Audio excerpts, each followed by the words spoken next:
may advantage ba ang pagiging judge mo sa pagpipreach mo sa mga tao?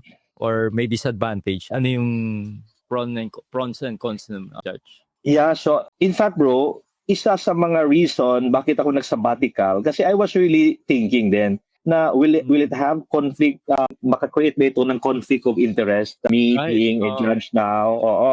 Kaso lang, when I was studying also, we have our canon, no? We have our code of judicial conduct. Tinignan ko naman doon, wala namang direct provision. Bawal ang huwes na maging preacher. Wala doon eh.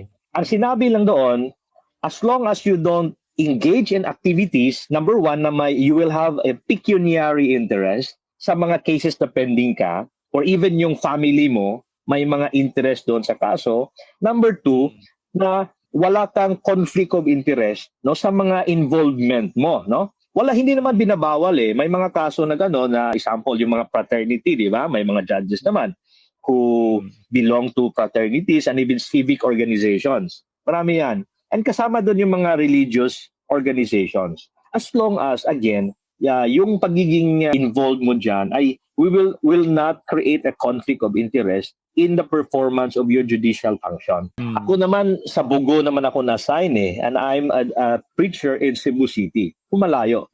Malayo naman. So most of my attendees natin or mga servants, wala namang kaso sa Bugo eh. Okay, so isa yon. Probably, maiba yung situation pag doon ako mag-preach sa Bugo, and most of course, the attendees will be from Bugo, and yun, pag may maging servant na may mga kaso sa sala ko, no? So that's another story probably. Okay? And yung sinabi mo may advantage ba, bro?